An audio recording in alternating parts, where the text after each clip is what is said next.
آدم کے تمام اولاد جو ہے وہ گناہ کرے گی، لیکن بہترین وہ ہیں جو ریپینٹ کر لیں گے، جو اپنی مسٹیک کو اکنالج کر لیں گے، جو رب سے معافی مانگ لیں گے، ان کے لیے توبہ ہے۔ اور یہاں پہ ایک اور بات کی طرف توجہ دلائی کہ کچھ لوگ ایسے ہوتے ہیں جو ریپیٹیٹیولی ایک سن کرتے ہیں، خدا نخواستہ ایک چیز ان کی ایڈکشن بن جاتی، لیکن وہ گیو اپ نہیں کرتے، روٹین نہیں بناتے اس سن کو، وہ ہمیشہ اللہ کی طرف پلٹتے ہیں۔ جب ان سے کوئی خطا ہوتی ہے، کوئی گناہ ہوتا ہے، وہ رب کی طرف پلٹتے ہیں۔ کتنے بدقسمت وہ لوگ ہیں جن کی لائف میں اللہ ہی نہیں ہے، جن کے پاس پلٹنے کے لیے کوئی چیز ہی نہیں، کوئی ہستی نہیں ہے، جو ریڈیم ہی نہیں کرتے اپنے آپ کو، اور اگر کرتے ہیں تو پھر وہ بس اپنے نفس سے ریڈیم کرتے ہیں۔ اور کتنے ہی خوش قسمت وہ لوگ ہیں کہ جن پہ جتنا مرضی بڑا پرابلم آ جائے، چاہے وہ جیل میں بھی ہوں، کہیں بھی ہوں، لونلی ہوں، رات کے آخری پہر میں لونلی ہوں، انہیں سب نے چھوڑ دیا ہے، ان کا کوئی ریلیشن شپ بریک ہو گیا، لیکن وہ ایک سجدہ کرتے ہیں اور مقصد حیات کو پا جاتے ہیں۔ اللہ تعالیٰ کو ایک سجدہ کرتے ہیں، وہ ہیل ہو جاتے ہیں۔ اور ان میں سے آپ میں سے بہت سے لوگ ہیں جنہوں نے خود ایکسپیرینس کیا ہوگا۔ اس لیے یہ ایکسپیرینشل لرننگ، یہ ساری ایسی چیزیں جو ایکسپیرینس سے آتی ہیں، ایکسپیرینس ہی نہیں کیا ایک بندے نے اسپرچویلٹی کو، ریلیجن کو، کیا اس سے بات کریں گے آپ، کیا اس کو دلیل دیں گے آپ؟ اس وقت جو ہے اس نے سبمٹ ہی نہیں کیا اللہ سبحانہ و تعالیٰ کی طرف، اس لیے you have to submit, you have to experience this, یہ جو حدیث میں آ رہا ہے۔ اور پھر ایک زبردست حدیث ہے، منڈے اور تھرسڈے کو جنت کے دروازے کھلتے ہیں اللہ کی رحمت کے، اس لیے رسول اللہ منڈے اور تھرسڈے کا روزہ رکھتے تھے کہ جب میرا حساب اللہ کے سامنے پیش کیا جائے تو میں روزے کی حالت سے۔ اللہ تعالیٰ رحم فرماتے ہیں لوگوں پہ، اللہ تمام انسانوں کو فرگیو کرتے ہیں جنہوں نے شرک نہیں کیا، ایسوسیٹ نہیں کیا اللہ کے ساتھ کوئی، سوائے ان دو لوگوں کے جنہوں نے آپس میں لڑائی کی۔ اور اللہ کہتا ہے کہ ان دو کو ڈیلے کر دو میری معافی، کیونکہ یہ دونوں آپس میں لڑے ہوئے، اور جب تک یہ ریکنسائل نہیں کر لیتے آپس میں تب تک ان کی معافی نہیں۔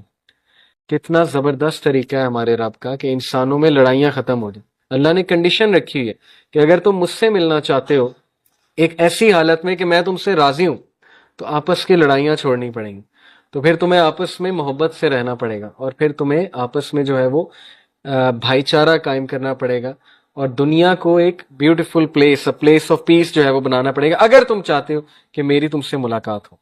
اور پھر ایک اور حدیث آتی ہے، بڑی خوبصورت حدیث ہے، حدیث قدسی۔ اللہ تعالیٰ کہتے ہیں کہ اے آدم کے بچے، او سن آف ایڈم، اپنے آپ کو فارغ کر لے میری عبادت کے لیے، اپنے آپ کو فارغ کر لے میری عبادت کے لیے، ٹائم نکال لے میری عبادت کے لیے، میں تیرے دل کو غنی کر دوں گا، اور میں تیری آنکھوں کے درمیان غنا بھر دوں گا، یعنی کہ تجھے ایک ایسا ویژن دوں گا، تجھے ایک ایسی آزادی دوں گا، تجھے ایک ایسی امپاورمنٹ دوں گا، تیرے معاملات کو اپنے ہاتھ میں لے لوں گا، اور تیرے ٹائم میں برکت آ جائے گی، اور تیری چیزوں جو ہے وہ برکت سے ہونے لگ جائیں گی۔ کس لیے؟ جب تو میری عبادت کے لیے ٹائم نکالے گا، because Allah is the source of goodness. انسان کی نیچر ہے کہ وہ کسی نہ کسی چیز کے ساتھ اٹیچ ہو جاتا ہے، ہم میں سے ہر کوئی کسی نہ کسی چیز کے ساتھ اٹیچڈ اور اوورلی اٹیچڈ ہے، اسی کا نام ورشپ ہے۔ Some worship the money, some worship the power, some worship intellect, some worship a human being, overly attach ہو کے۔ تو یہ اٹیچمنٹ کی بات ہو رہی کہ تم میرے ساتھ اٹیچ ہو جا، جب تم میرے ساتھ اٹیچ ہوگا میں تیرے دل میں غنا بھر دوں گا، تیرے ٹائم میں برکت آ جائے گی، اور میں تیرے تمام معاملات کو اپنے ہاتھ میں لے لوں گا، اور میں تجھے اسٹرینتھ دوں گا، میری عبادت تجھے اسٹرینتھ دے گی۔ یہ ہے خلاصہ۔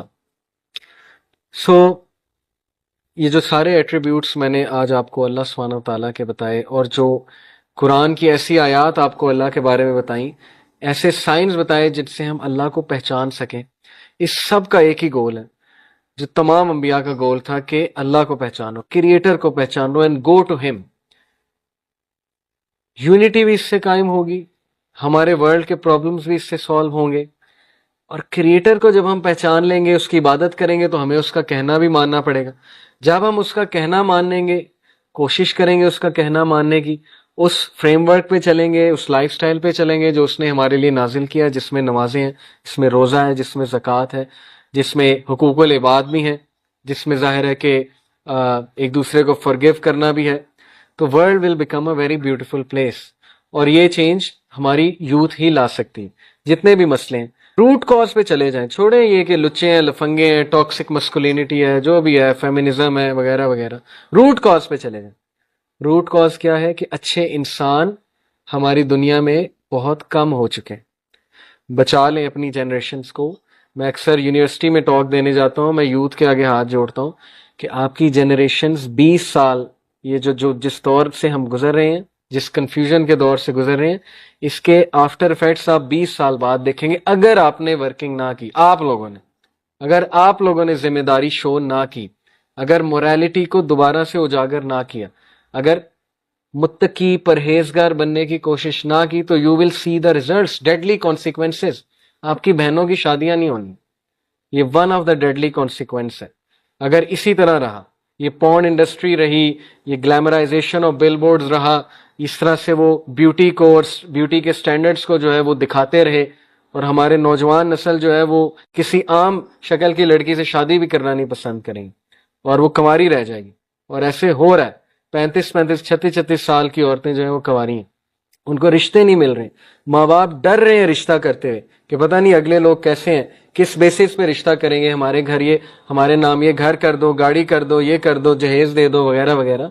The world will become a heel اگر ہم لوگوں نے ابھی سے پائٹی کو گول نہ بنایا, پرہیزگاری کو گول نہ بنایا. پھر ایسے لوگ, ہماری یوتھ اس طرف چلی جائے گی کہ آپ سوچ بھی نہیں سکتے ہیں, اور اس کے ریزلٹس ہماری اولاد کو بیئر کرنے پڑیں گے. آج ہم اس ویژن سے نہیں سوچ رہے, کبھی اس ویژن سے سوچیں کہ آپ کا اپنی اولاد, ابھی آپ کی شادیاں ہونے میں بہت ٹائم ہے, لیکن سوچیں آپ کی اولاد کے لیے کیا ورلڈ کریٹ ہو رہا ہے. کیا آپ چاہتے ہیں ان کو یہ ورلڈ ملے؟ کیا وہ پورن ایڈکٹس بنے آپ چاہتے ہیں؟ کیا آپ چاہتے ہیں وہ ڈرگز میں جائیں, نشہ کریں؟ کیا آپ چاہتے ہیں کہ وہ کنفیوز سولز ہوں, لاس سولز ہوں, سوسائڈل ہوں, سوسائڈ کرنے والے ہوں؟ اگر تو نہیں چاہتے تو پھر you have to return to the source, ذمہ داری کے ساتھ اللہ کی طرف جانا پڑے گا, اللہ تعالیٰ سے لینی پڑے گی ڈیفینیشن ساری, اور اللہ کے آگے سبمٹ کرنا پڑے گا. سو اللہ تعالیٰ ہمارے ہارٹس کو نرم کرے, ہمارے دلوں کو نرم کرے, اور ہمیں متقی بنائے, پرہیزگار بنائے. ہم ابراہیم علیہ السلام کی اس دعا سے اختتام کرتے ہیں آج کی کلاس کا. بہت خوبصورت دعا ہے, بہت ویژن ہے اس دعا میں. ربی جعلنی مقیم الصلاۃ ومن ذریتی ربنا وتقبل دعا ربنا اغفر لی ولوالدی وللمؤمنین یوم یقوم الحساب آمین. کہ اللہ مجھے, میری اولاد کو نمازی بنا. بہت بہت بہت خوبصورت دعا ہے, اگر آپ اس پہ غور کریں.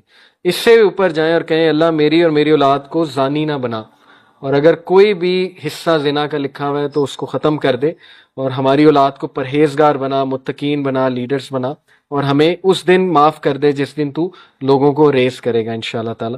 جزاک اللہ خیر. سبحانک اللہم و بحمدک اشہد ان لا الہ الا انت استغفرک و اتوب الیک.